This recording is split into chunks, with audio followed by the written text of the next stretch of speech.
एक दिन ऐसा होएगा सबसे बिछड़ा जाए, राजा राणा रंकरा और कोई क्यों न होय। महापुरुष फरमाते हैं कि एक दिन ऐसा होएगा सबसे बिछड़ा होए। ये दिन हमारे भी जीवन में आने वाला है। आज हम यहाँ पे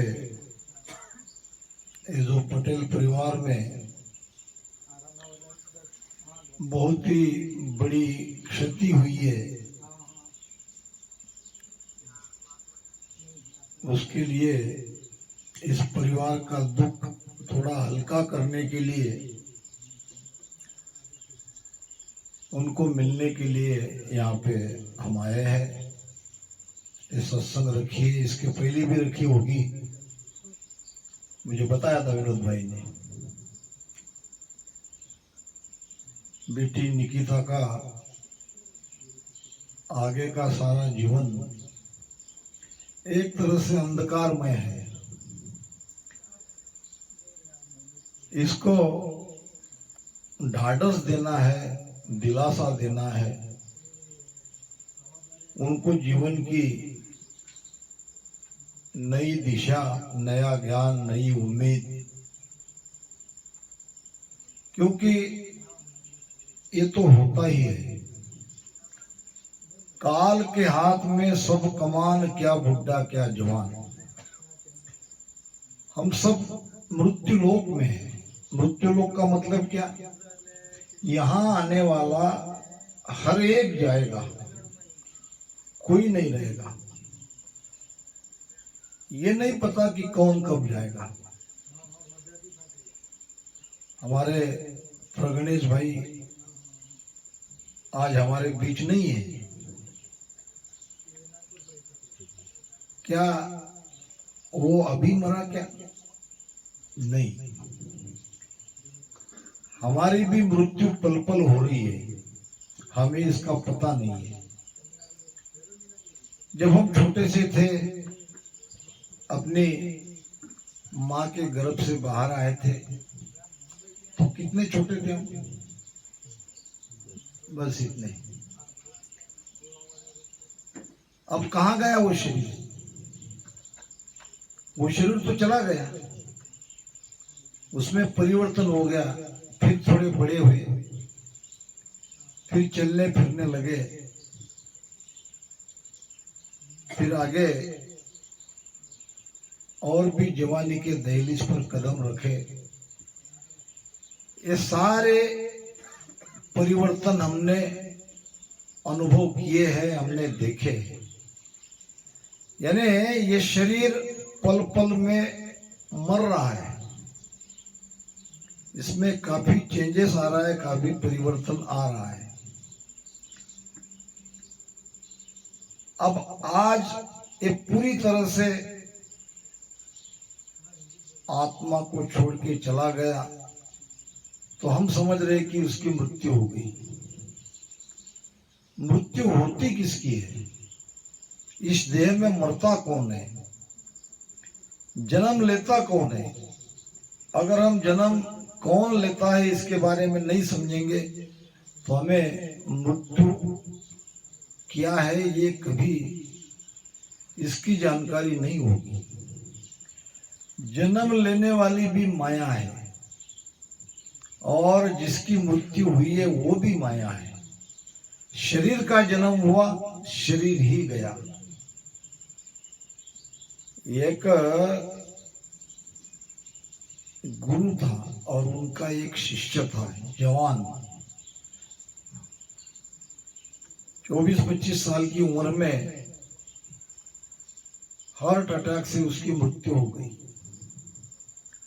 अब जवान बेटा एकाएक जाने से घर में रोना पीटना शुरू हुआ, और जब तक गुरु महाराज नहीं आएंगे तब तक अंतिम क्रिया उसकी रोक के रखी थी। एक बार के गुरु महाराज आ गए, अब उसको देखते ज्यादा रोना आ गया। वो प्रसंग ही वैसा रहता है, वैसा वहां भी सब कुछ हो रहा था। इस समय भी गुरु महाराज ने सबको समझाने की कोशिश करी, ज्ञान देने की कोशिश करी। आते ही उसने कहा कि आप रो क्यों रहे हो, किसके लिए रो रहे हो, यहां से कौन गया, मुझे तो कोई जाता हुआ नहीं दिख रहा है, मुझे तो किसी की मृत्यु नहीं हुई है ऐसा जान पड़ रहा है, आप रो क्यों रहे हो। एक बार, दो बार, तीन बार लोगों ने सुन लिया। कुछ बूढ़े बुजुर्ग थे, उन्होंने कहा महाराज आपके जैसे संत भी ऐसे प्रसंग में ऐसी बातें करते हैं, क्या आपको पता नहीं आपका लाडला प्यारा शिष्य उसकी मृत्यु हो गई, आप उसके लिए ही आए हो और हमें उल्टा पूछ रहे हो यहाँ कौन मरा, किसकी मृत्यु हुई, क्यों रो रहे हो। क्या ये सब आपको बताना पड़ेगा, क्या ये तुम्हें दिख नहीं रहा है। संतों ने शांति से सारी बातें सुन ली। देखो भाई, आप जो देख रहे हो आपका नजरिया अलग है, मेरा नजरिया अलग है। मैं आपको मेरे नजर से ऐसे प्रसंगों को देखने के लिए कह रहा हूं, बुरा मत मानना। मेरा कहना है कि जिसके लिए तुम रो रहे हो, हालांकि वो मेरा प्यारा शिष्य था, तो वो तो कहीं गया नहीं है, तुम्हारे सामने ही लेटा है। चाहे तो उसको जलाओ मत, चाहे उसको सुरक्षित रख लो, उसके देखते रहो, क्योंकि शरीर तो तुम्हारे पास पड़ा है, शरीर तो कोई लेकर नहीं गया है। तो शरीर के लिए रो रहे हो तो शरीर के लिए रोना तुम्हारा व्यर्थ है। शरीर मर गया ऐसा मान के तुम रो रहे हो तो शरीर कहीं मरा नहीं, शरीर यहीं पड़ा है। अगर इसकी आत्मा मर गई ये मान के तुम रो रहे हो तो ये भी भूल है, क्योंकि आत्मा मरती नहीं है, आत्मा अमर है, आत्मा परमात्मा का अंश है। जो चीज मरती ही नहीं है उसको मरी हुई समझ के उसके जाने के बाद दुख व्यक्त करना यह समझदारी नहीं है। तो मेरा ये कहना था कि आपका रोना दोनों सूरत में ठीक नहीं है, क्योंकि अगर तुम शरीर को अपना समझ रहे हो तो वो यही है। अब इसको जलाने के लिए ले जाएंगे तो मत जलाओ। अगर तुम आत्मा मर गई ये समझ रहे हो तो आत्मा मरती नहीं है। तो ये ज्ञान सब पर लागू है, हम पर भी सब लागू है। हर परिवार में आए दिन ये घटना घटित होती ही रहती है, क्योंकि हम सब काल के चक्कर में हैं और काल को रोज भोजन करने के लिए 1.25 लाख आहार चाहिए। 1.25 लाख जीव उसका रोज का भोजन है। 1 लाख जीव रोज पैदा होते हैं, 1.25 लाख जीव रोज मरते हैं। महापुरुष कहते हैं कि झूठे सुख को सुख कहे, मानत है मन मोद, जगत चबेला काल का, कुछ मुख में कुछ गोद। हम ये जगत के संसार के इस झूठे सुख को, इस माया के सुख को सुख समझ के बैठे हैं, इसको सुख मान रहे हैं। ये सुख नहीं है। ये जहां कहीं भी थोड़ा बहुत सुख है वहां क्या कहेंगे हम, दुख की अनुपस्थिति, क्या कहेंगे सुख को? दुख की अनुपस्थिति है, इसलिए हमको वो सुख प्रतीत होता है, हालांकि वो सुख नहीं है। क्योंकि सुख को दुख में परिवर्तित होने में कोई देर नहीं लगती है। सुख दुख धूप छांव का खेल है। आज हम सुखी है तो दुख के लिए तैयार रहो। आज अगर इस सुख को आप सुख मान रहे हो तो आपको दुख को भी मानना पड़ेगा, दुख को भी भुगतना पड़ेगा। इसलिए यह सुख दुख से चक्कर से बाहर निकलो। थोड़ा जीवन, हमारे थोड़े जीवन के लिए हम आए क्यों है, करना क्या है, क्या कर रहे हैं, इसके बारे में सोचना पड़ेगा। तो झूठे सुख को सुख कहे मानत है मन मोद, मोद नाम आनंद। ये थोड़े से सुख को, हालांकि ये तो है नहीं, संतों की भाषा से अगर हम समझे तो, मगर हम उसको सुख मान के चल रहे हैं। तो संतों ने कहा है कि ये झूठा है। झूठा क्यों कहा? झूठा इसलिए कहा है कि ये स्थिर नहीं है, इसमें परिवर्तन है। और इसको आप सुख मान के बैठे हो, परमात्मा का सुमिरन भूल गए हो, इसी में लगे हो, तो आप भूले हो, आप भ्रमित हो, आपको मनुष्य जीवन का पता ही नहीं है इसका क्या लाभ हो सकता है। जगत चबेला काल का, चबेला क्या? चबेला नाम आहार, भोजन। ये सारे जीव काल के भोजन है, आहार है। कुछ तो उसने खा लिया है, कुछ उसके पेट में चले गए, कुछ उसके गोद में बैठे। अभी जो दुनिया में इतने सारे पॉपुलेशन दिखाई दे रही है, ये सब काल के गोद में बैठे हैं।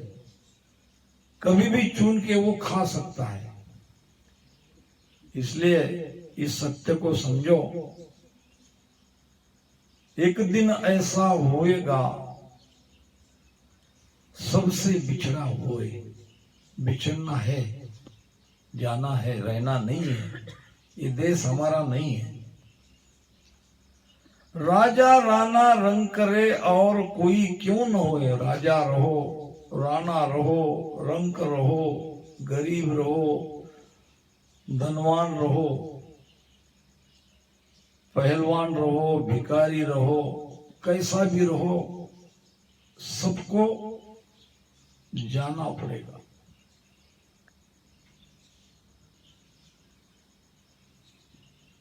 क्या किया क्या जोड़ियो थोड़ा दिन के काज।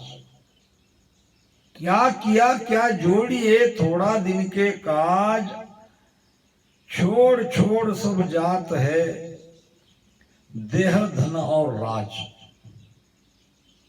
क्या कहा है संतों ने? संतों ने ये कहा है कि भाई क्या किया क्या जोड़िए। अब क्या कर रहे हो? इस शरीर के सुख के लिए क्या क्या जोड़ रहे हो? क्योंकि थोड़ा दिन हमको यहां रहना है और छोड़ छोड़ सब जात है, देह धन और राज। देह भी हमको छोड़ना पड़ेगा, कमाया हुआ धन भी छोड़ना पड़ेगा, और जो राजपाट सुख संपत्ति है वो सब छोड़ के एक दिन जाना पड़ेगा। कबीर साहब फरमाते हैं, कोई नहीं भाई, कोई नहीं भाई अपना, कोई नहीं भाई, कोई नहीं भाई, कोई नहीं भाई अपना, कोई नहीं भाई। बिन सतगुरु जग में कोई नहीं भाई, बिना सतगुरु जग में कोई नहीं भाई, कोई नहीं भाई, कोई नहीं भाई अपना, कोई नहीं भाई। अगर ये हमारा रहता तो जाता छोड़ के, नहीं था हमारा। ना कोई तेरो ना तू काऊ को झूठे चितनई दीजे बे। महाराज सुखराम जी महाराज समझा रहे हैं, सब झूठा है, कोई किसी का नहीं है, कोई किसी का ये है, ये कैसे समझे? जब कोई किसी को छोड़ के जाए ही नहीं, बिछड़े ही नहीं, तब हम उस रिश्ते को, उस नाते को सही मानेंगे। ये पल पल बिछड़ने वाला नाता, रिश्ता, ये सब झूठा है। जीव के संगे दो ही जन, एक सदगुरु एक राम, बस वही सच्चे है। न भगवान हमसे बिछड़ता है, न सदगुरु हमसे बिछड़ते हैं। ना बिछड़या ना बिछड़े, सदा संग गुरुदेव, उन सदगुरु की सुखराम कहे, निस्दिन कर ले सेव। क्योंकि अंततः यही सब होते आ रहा है, हम देखते आ रहे हैं। संतों ने भी कहा है कि कोई नहीं भाई अपना, कोई नहीं भाई, बिना सतगुरु जग में कोई नहीं भाई। बाग लगाया बगीचा लगाया, फूल लगाया केला। बाग लगाया बगीचा लगाया, फूल लगाया केला।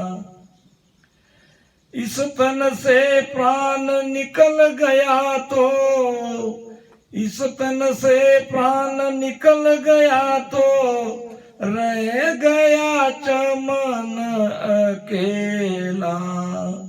कोई नहीं भाई, कोई नहीं भाई जग में, कोई नहीं भाई। बाग लगाया, बगीचा लगाया, बीच लगाया केला। कौन सा बाग लगाया? मनुष्य का जीवन आशा से भरा रहता है, वो बहुत दूर की सोचता है, जबकि उसे ये पता नहीं है कि कब क्या होगा, वो कब तक रहेगा। मगर आशा रहती है, उम्मीद पे दुनिया कायम है। बाग लगाया बगीचा लगाया, बीच लगाया केला। ये संसार बाग ही तो है। संसार में हम हमारा घर बसाते हैं, वो हमारे लिए बगीचा ही तो है। और उसमें हम नाता रिश्ता जोड़ते हैं।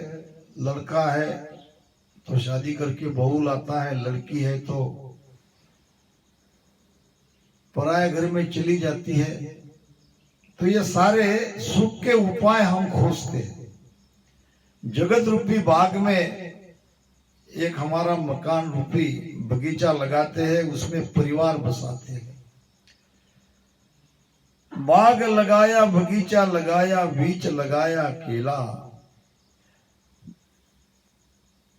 फूल लगाया केला।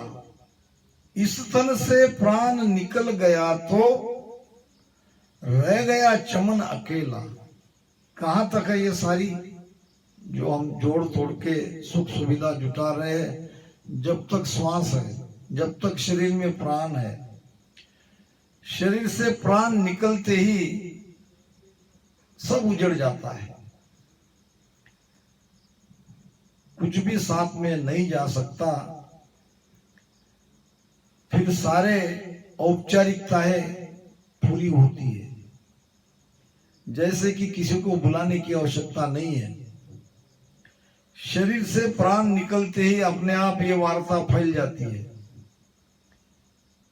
रिश्तेदार, दोस्त, मित्र धीरे धीरे सब इकट्ठे हो जाते हैं। मृत्यु के बाद हमारे पश्चात रोने वाले को बुलाने की आवश्यकता नहीं है, वो स्वतः ही चले आते हैं। इधर उधर से जमा हो जाते हैं, आके बैठ जाते हैं और वो भी दुखी होते हैं। लकड़ियां जंगल से मिलाने, काटने की आवश्यकता नहीं है, वो लकड़ियां भी अपने आप आ जाती है।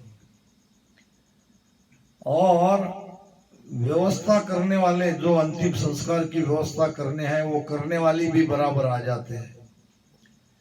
गाजा बाजा वो भी आ जाते हैं, कपड़ा भी आ जाता है, सब कुछ सामग्री हमारे मृत्यु के बाद 1 घंटे में अपने आप आ जाती है। केवल देर इस बात की है कब हमारे शरीर से प्राण निकले। इतना सब होते ही बाकी सारी औपचारिकताएं पूरी होती है। स्मशान तक सब साथ में आते हैं, वहां जाके अकेले को छोड़ दिया जाता है और फिर रह जाता है दुख, फिर रह जाता है यादें। अब ये दुख और यादों के सहारे जीवन जिया नहीं जा सकता।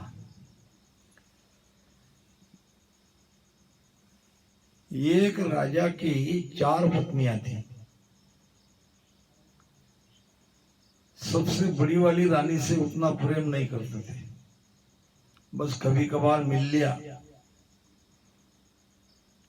और रानी तो बनाई थी मगर उसमें ज्यादा उनका प्रेम नहीं था। दूसरी रानी से बड़ा लगाव था। दूसरी रानी से प्रेम करते करते राजा ने और एक तीसरी रानी किया।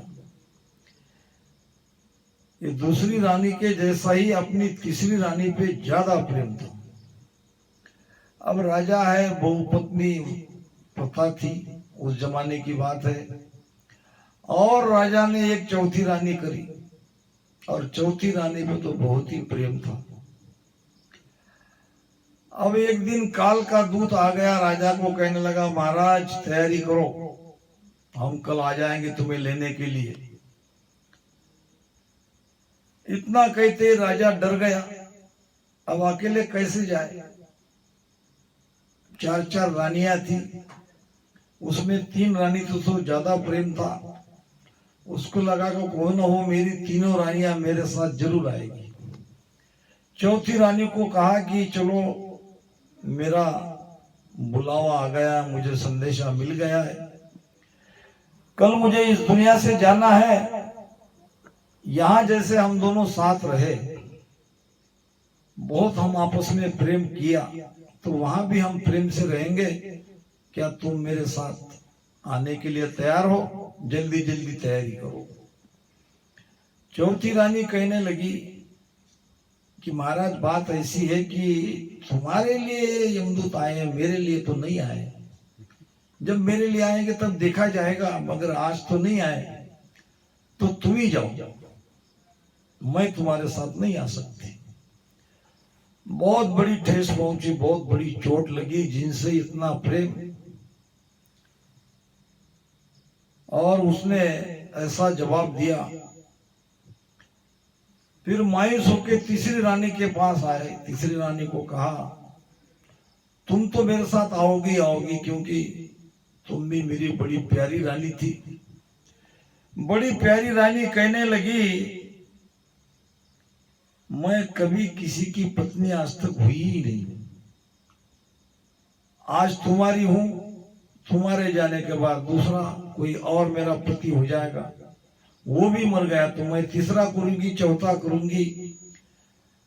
ये तुम्हारी भूल थी कि मैं तुमसे प्रेम करती हूं, तुमने जरूर मुझे किया, मगर मैं किसी के प्रेम वेम के चक्कर में पड़ती नहीं। तुम्हारा तुम देखो।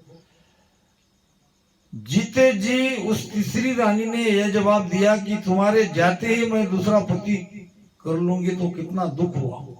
सोचो उस राजा के बारे में। दूसरी रानी के पास आए। दूसरी रानी कहने लगी महाराज जरूर आपके साथ मैं आ जाती, मगर आपके जाने के बाद ये सारी क्रियाक्रम करना है, आपका दाह संस्कार करना है, रिश्तेदार आएंगे और लोग आएंगे, तो वो अगर मुझे नहीं देखेंगे तो क्या सोचेंगे, वो किसको कहेंगे? 2 बातें मुझे ही तो देख के कहेंगे कि भाई ऐसे रहो, ये रहो। अपन कहते कि मृत्यु के बाद तो मेरा रहना जरूरी है। आपके जाने के बाद आपकी जो अंतिम क्रिया है, या और भी हम करते हैं 12वां 13वां, ये सब करने के लिए मैं चाहिए, मैं यहाँ रहूंगी। हो सकता है मैं आपका मंदिर भी बना दूंगी, तो कृपया मुझे माफ करिए। तीनों प्रियतम रानी का 3 जवाब सुन के, 3 जवाब क्या, एक ही जवाब मिला, कोई आना नहीं चाहती थी, कोई आता ही नहीं है। अब चौथी रानी से तो कोई उम्मीद नहीं थी, उसने तो उतना प्रेम उस पर नहीं किया था, फिर भी पूछ लेना चाहिए। बड़े दुखी मन से राजा अपनी पहली रानी के पास आया। पहली रानी ने पूछा, महाराज क्यों दुखी हो? क्या करूं रानी, कल मुझे जाना है, आगे तो अंधकार है, कोई मेरा साथ आना नहीं चाहता, आपसे तो कोई उम्मीद नहीं है, मैंने ज्यादा प्रेम आपसे किया नहीं, फिर भी पूछ लेता हूं, क्या आप मेरे साथ चलोगी? चौथी रानी ने कहा, यानी पहली रानी ने कहा, राजन चिंता मत करो, मैं आपके साथ हूं, जन्म जन्म तक हूं, आप चिंता मत करो। हमारे हरेक के जीवन में राजा कोई और नहीं है, ये जीवात्मा ही राजा है। और ये जीवात्मा की चार चार पत्नियां, चार चार रानियां है, और उसमें हम सब पहली रानी से प्रेम नहीं करते। पहली रानी है भक्ति। ये कितना करते हैं प्रेम? थोड़ा बहुत तो समय देते हो, थोड़ा बहुत भजन कर लिया, थोड़ी बहुत सत्संग सुन ली, बस इतना ही। दूसरी रानी है हमारा परिवार। कितना प्रेम है परिवार से, कितना मोह है। सबसे ज्यादा मोहित अगर कोई है तो इंसान है। आपने प्राणियों को देखा होगा, देखो गाय को देखो, भैंस को देखो, किसी भी प्राणी को देखो, उसके भी बच्चे होते हैं, वो भी बच्चों को दूध पिलाती है, वो भी बच्चों को प्रेम करती है, मगर कितने दिन? एक गाय अपने बछड़े को ज्यादा से ज्यादा साल 2 साल तक उससे प्रेम करती है, फिर दोबारा जिंदगी में कभी उससे प्रेम करती नहीं है, कभी नजदीक बुलाती नहीं है, कभी उसको चाटती नहीं है, क्योंकि उसके अंदर साल 2 साल तक ही मोह रहता है। और हम मोह के कारण अपने परिवार से इतना लगाव रखते हैं, इतना लगाव रखते हैं। सबसे ज्यादा मनुष्य में मोह है। गुरु महाराज कहते हैं, सदगुरु सुखराम जी महाराज फरमाते हैं कि मोह का बंधन साबड़ा सबड़ी कर मारी पोज। मोह का बंधन साबड़ा सबड़ी कर मारी पोज। काम कटक भारी घणो करड़ी न्यारी दी मोज। काम कटक भारी घणो करड़ी नारी दी मोज। किस बिद मिली वो राम सु आड़ा बेरी अपार। जब चालू हर मिलन को ले बीचे मुझमा। देखो परमात्मा के हमारे बीच में कितने बैरी है। किस विध मिले वो राम सु। राम जी को कौन मिलना नहीं चाहता? सब मिलना चाहते हैं, मगर बीच में हमारे बैरी है, आड़े अपार। काम है, क्रोध है, लोभ है, मोह है, ये बैरी तो है। काम, क्रोध, लोभ, मोह, अहंकार, ये आड़े आते हैं भक्ति के। लोभ नदी भारी बहे पींदे सांसा सुल। संशय कैसा होगा, मेरा घर कैसा चलेगा, मैं कैसे जीऊंगा, ये संशय तो सबको खा रहा है। मेरा कैसा होगा, जबकि कोई प्राणी सोचता नहीं है मेरा कैसा होगा। कबीर साहब कहते हैं, हाथी का प्रमाण देते हैं, धीरे धीरे धीरे रे मना धीरे सब कुछ होए, माली सींचे 100 घड़ा ऋतु आए फल होए। माली 100 घड़े पानी डाल के पेड़ पौधों को बढ़ाता है, सींचता है, वो भी इंतजार करता है, समय पर वो बगीचा फूलता है। हमारे जीवन में भी यही है। जीवन में एकाएक कोई सुखी नहीं होता, एकाएक कोई दुखी नहीं होता, सब समय पर होता है, कर्मानुसार होता है। कबीरा धीरज के धरे हाथी मन भर खाए। हाथी के अंदर क्या है? धैर्य है। ऊपर वाले पर भरोसा करके वो बैठता है। क्या आपने कभी हाथी को स्ट्राइक करते देखा? हमारी मांगे पूरी करो, क्योंकि सब जंगल तोड़ रहे हैं, हाथी को चाहिए एक मन, और हम जंगल साफ कर रहे हैं। तो सब हाथी मिलके कभी भगवान के पास उन्होंने स्ट्राइक किया कि ये आदमी लोग हमारा खाना सब खत्म कर रहे हैं? नहीं, क्योंकि उसके भरोसे है, खिलाने वाला वो है। कबीरा धीरज के धरे हाथी बन भर खाए, टूक टूक के कारणे स्वान घरों घर जाए। टूकना टुकड़ा, कुत्ते को कितना होना? इतना ही होना, मगर भाग दौड़ देख, यहाँ वहां, इस घर में उस घर में उस घर में। धैर्य नहीं है, भरोसा नहीं है। इंसान को परमात्मा पर भरोसा नहीं है, जबकि खिलाने वाला वो है, खिला वो रहा है। मगर हमें लगता है कि हम करेंगे तभी खाएंगे, हम नहीं कमाएंगे तो कैसे खाएंगे। हमें करना ही चाहिए। इसलिए मनुष्य में धैर्य नहीं है, मनुष्य ज्यादा मोहित है। तो ये मोह के कारण, धैर्य न रहने के कारण सारी जिम्मेदारी अपने पर लेता है और दुख में पड़ता है। एक प्राणी अपना नैसर्गिक जीवन जीता है, एक मनुष्य कृत्रिम जीवन जीता है। उसको भगवान की कोई मर्यादा मंजूर नहीं है, वो अपनी तरह से रहना चाहता है, जबकि सारी चीजें भगवान ने बना के रखी है। देख लो,